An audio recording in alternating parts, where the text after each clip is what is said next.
اس کے ساتھ ساتھ اسی مہینے میں ایک دن ہے جسے یوم عاشوراء کہتے ہیں، 10 محرم الحرام، کہ محرم الحرام کا مہینہ فضیلت والا ہے، لیکن 10 محرم الحرام کا جو دن ہے یہ محرم الحرام کے عام دنوں سے زیادہ فضیلت والا ہے۔ 10 محرم الحرام کو جو روزہ رکھا جائے گا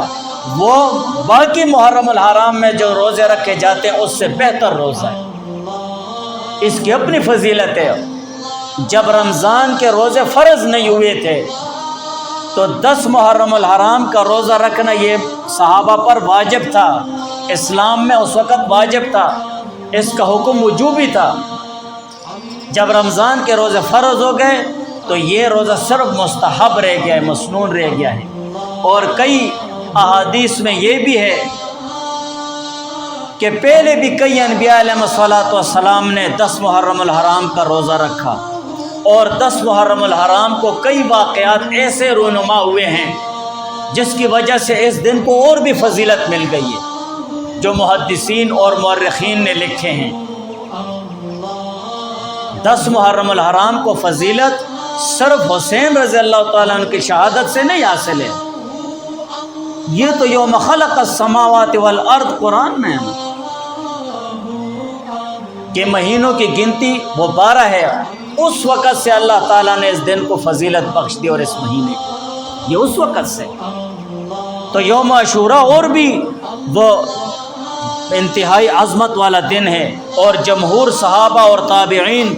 اور تمام فقہا کے نزدیک عاشوراء سے مراد 10 محرم الحرام کا دن مراد ہے، اور عربی زبان میں بھی عاشوراء یہ 10 کو کہتے ہیں۔ ابن عباس رضی اللہ تعالیٰ عنہ سے روایت ہے کہ حضور پاک صلی اللہ علیہ وسلم قدم المدینہ تھا، حضور علیہ السلام مدینہ منورہ تشریف لائے، فوجد الیہود صیاما یوم عاشوراء، تو یہودیوں کو دیکھا کہ انہوں نے یوم عاشوراء کو روزہ رکھا ہوا ہے 10 محرم الحرام کو، فقال لهم رسول اللہ صلی اللہ علیہ وسلم، تو حضور علیہ السلام نے ان سے فرمایا ما هذا اليوم الذي تصومونه، یہ کیسا دن ہے جس کا تم لوگوں نے روزہ رکھا ہوا ہے؟ فقالوا، تو انہوں نے عرض کیا هذا يوم عظیم، یہ بہت بڑا دن ہے، عظیم الشان دن ہے، انجى الله فيه موسى وقومه، کہ اللہ تعالیٰ نے اس دن موسیٰ علیہ السلام کو اور اس کی قوم کو فرعون سے نجات دلائی، وغرق فرعون وقومه، اور اللہ تعالیٰ نے اسی دن میں فرعون اور اس کی قوم کو غرق کیا تھا۔ فصام موسیٰ شکراً، سو موسیٰ علیہ السلام نے شکرانے کے طور پر اس دن میں روزہ رکھا، فنحن نصومه، سو ہم بھی اس دن میں روزہ رکھتے ہیں۔ تو حضور علیہ السلام نے فرمایا فنحن احق واولی بموسیٰ منکم، ہم تو تم لوگوں سے زیادہ موسیٰ علیہ السلام سے قریب ہیں، اور اس دن میں بھی ہم تم لوگوں سے زیادہ روزہ رکھنے کے حقدار ہیں۔ فصام اور رسول اللہ صلی اللہ علیہ وسلم، سو حضور علیہ السلام نے بھی 10 محرم کو روزہ رکھا، وہ ہمارا بصیام ہی، اور روزہ رکھنے کا حکم بھی دیا۔ اس حدیث میں جو حکم آیا ہے تو یہ واقعہ ہجرت کے ابتدائی دنوں کا ہے، گویا اس وقت حضور علیہ السلام نے صحابہ کو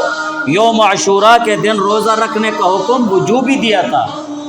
کہ یہ روزہ رکھنا ضروری ہے۔ اور دوسری روایت ابن عباس رضی اللہ تعالیٰ عنہما سے ہے، قال حین صام رسول اللہ صلی اللہ علیہ وسلم یوم عاشوراء، جب یوم عاشوراء کو حضور علیہ السلام نے روزہ رکھا، وہ ہمارا بصیام ہی، اور روزہ رکھنے کا حکم بھی دیا ہے۔ قالوا یا رسول اللہ، تو صحابہ نے عرض کیا کہ یا رسول اللہ انه یوم یعظمہ الیہود والنصارى، کہ یہ ایسا دن ہے کہ اس دن کی یہود اور عیسائی بہت عزت اور احترام کرتے ہیں۔ فقال رسول اللہ صلی اللہ علیہ وسلم، تو حضور علیہ السلام نے فرمایا لئن بقیت الی قابل لاصومن التاسع، اگر اگلے سال انشاءاللہ زندگی رہی تو 9ویں کو روزہ رکھیں گے۔ یہ جو حکم حضور علیہ السلام نے فرمایا تھا تو یہ حضور علیہ السلام کے آخری سال میں پیش آیا زندگی کے، اور اس وقت رمضان کا حکم آ چکا تھا، لہٰذا اس حدیث میں جو یہ حکم ہے تو یہ بطور استحباب کے ہے کہ مستحب میں ہے۔ لیکن اس حدیث میں ایک بات ذکر ہوئی، اگر آئندہ سال اس دنیا میں رہا تو 9ویں کو روزہ رکھوں گا، لاسومن التاسع، 9ویں کو روزہ رکھوں گا۔ اس کے متعلق فقہا محدثین نے 2 باتیں ذکر کی ہیں کہ حضور علیہ السلام کے اس بات کا یہ مطلب ہے کہ 9ویں کو روزہ رکھیں گے۔ علماء نے یہ فرمایا کہ 10ویں کو نہیں رکھیں گے بلکہ 9ویں کو رکھیں گے۔ دوسرا مطلب یہ فرمایا ہے کہ 10ویں کے ساتھ 9ویں کا بھی رکھیں گے، یہود کے ساتھ مشابہت نہ ہے۔ دیکھو حضور علیہ السلام نے یہودیوں کی مشابہت سے بچنے کی کتنی سخت ترغیب دی ہے۔ روزہ رکھنا ایک نیک عمل ہے، پھر بھی حضور علیہ السلام نے فرمایا کہ ان کے ساتھ مشابہت نہ ہے، 10ویں کے ساتھ 9ویں رکھیں گے یا 10ویں کے ساتھ 11واں رکھیں گے۔ اور تمام فقہا نے اسی کو ترجیح دی ہے کہ حضور علیہ السلام کے ارشاد کا یہی مطلب ہے کہ 10ویں کا روزہ تو ہے ہی، لیکن 10ویں کے ساتھ 9واں بھی رکھیں گے تاکہ یہودیوں کے ساتھ مشابہت نہ ہے،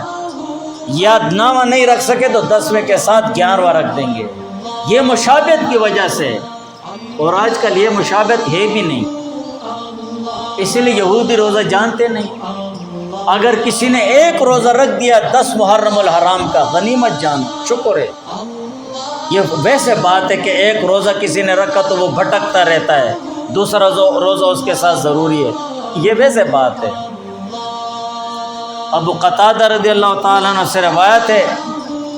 کہ حضور پاک صلی اللہ علیہ وسلم سے یوم عاشوراء کے روزے کے متعلق پوچھا گیا، فقال یکفر السنۃ الماضیہ، تو حضور علیہ السلام نے فرمایا یہ گزشتہ سال کے چھوٹے گناہوں کے لیے کفارہ ہو جاتا ہے۔